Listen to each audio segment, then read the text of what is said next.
Is Donald Trump running scared? Does he hear the footsteps closing in behind him? The footsteps of an angry American electorate who are tired of his lies and his executive orders? Hi, I'm David Tomsic. Well, the answer is yes. Now, I think his day of reckoning is coming.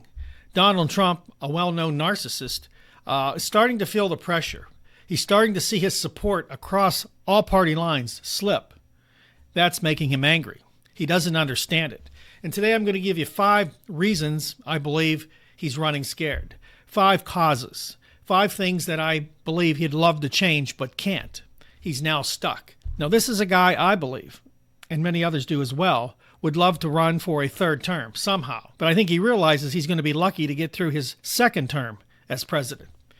That's another rabbit hole we're not going down today. Now, these are 5 things I believe are causing him to worry, that are showing him that he's in trouble. Let's start with number 1. How about the parade? His birthday parade. Oh, I'm sorry. The birthday of the Army, 250 years. Let me go on record as saying I support the Army. I support what you do. Thank you for your service. But guys and girls, I wouldn't have spent $45 million on you on a parade, especially when it kind of was linked into my birthday. I think it was more about his birthday than it was about the Army. In fact, he was going ballistic on Pete Hegseth because he said that the folks that were in the parade didn't give him enough praise, weren't enthusiastic enough about him. They weren't marching in unison. It wasn't like a North Korean parade or a Chinese parade where they marched perfectly. He was upset with all that. But you know what? Grow up, old Donald.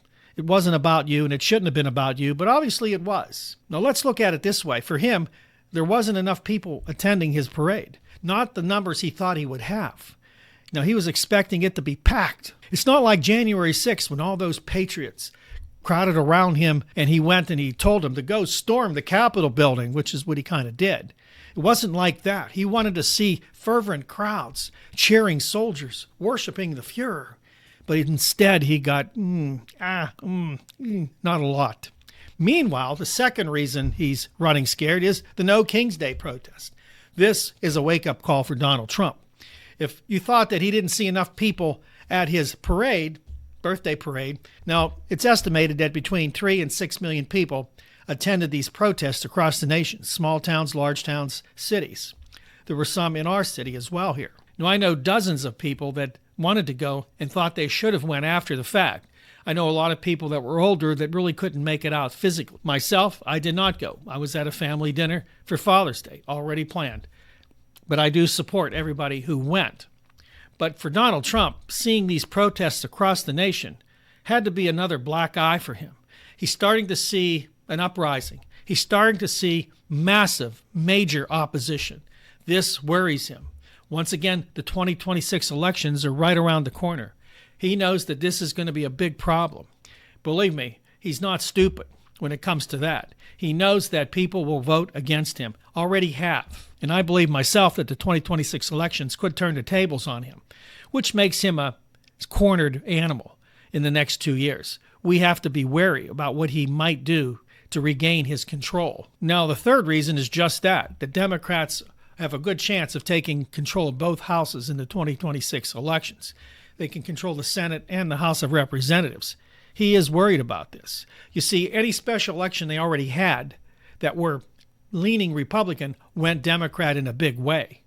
This is a bellwether for him to understand that there's trouble coming. As a sidebar to all this, in the Commonwealth of Virginia, the primary they held there for the Democratic Party, this was not a special election. This was just an election for the lieutenant governor, attorney general, and some other seats. So there wasn't a big reason to have a big turnout. In 2021, the turnout for this type of election would have been about 200,000 people.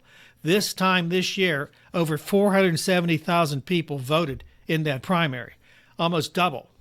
What is that telling Donald Trump? In an off election, people have gone out en masse.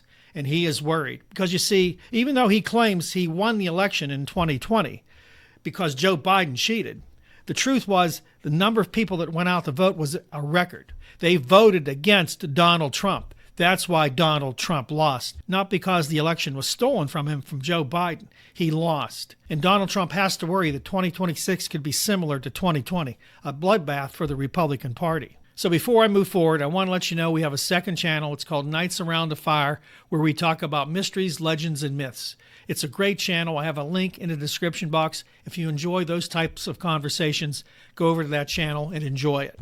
Okay, the fourth reason I believe Donald Trump is on the run, hearing those footsteps closing in behind him, it's because of his big, beautiful bill. Now, most people now are realizing this is a travesty, except for his MAGA supporters. Now, we know what goes on there.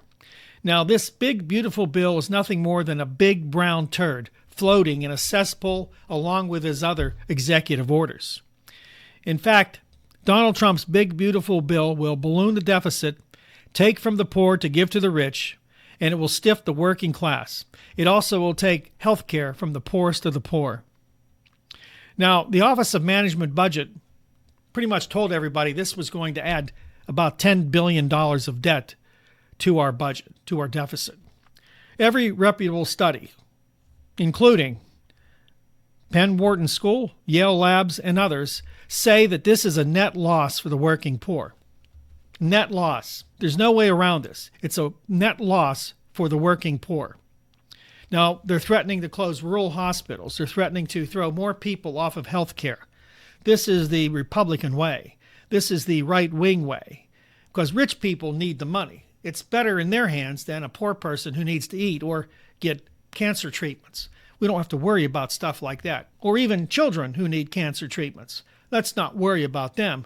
As long as his rich friends and the right wing of his party enjoy those tax cuts, it's okay with them. Now, the most ridiculous part of this big, beautiful bill that they actually told us through Donald Trump and his propaganda minister, Caroline Leavitt, that this big, beautiful bill will have 6% growth for 10 years. That's unheard of. It's ridiculous. It's a lie. It's absurd. It's never happened before. And, of course, they put it in there. You see, they come up with 6% because they do the math. Somebody did, because Donald Trump can't add to 6. They do the math and they say, how do we make this bill work?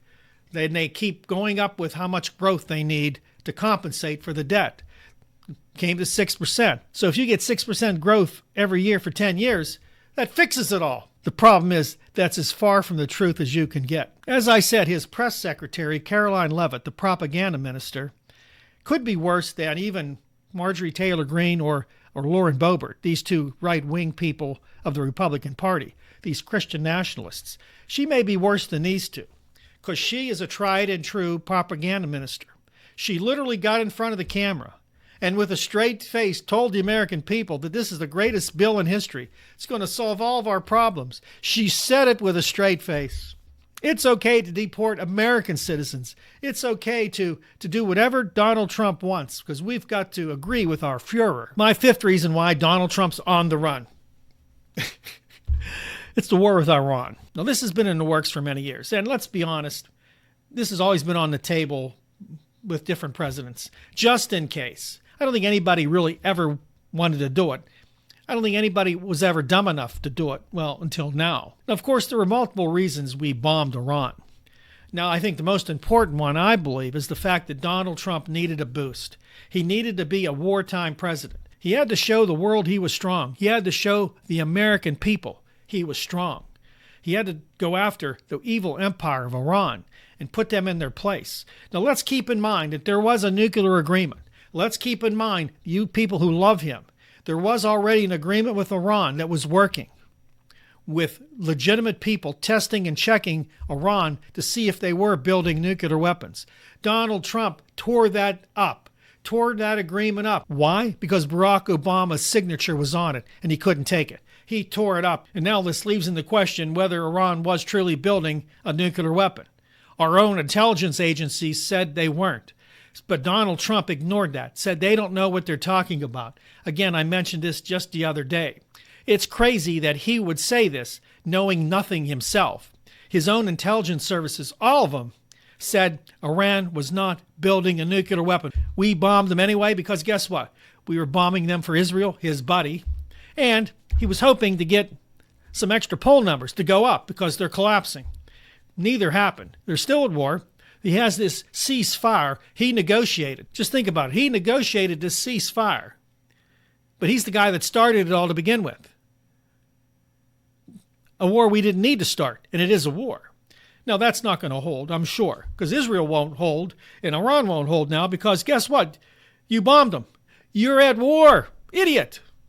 And his poll numbers didn't go up. People now think he's even dumber than he was 2 weeks ago. So here's the problem Donald Trump has, and it's shown in these 5 points I made. The opposition is growing against him quickly.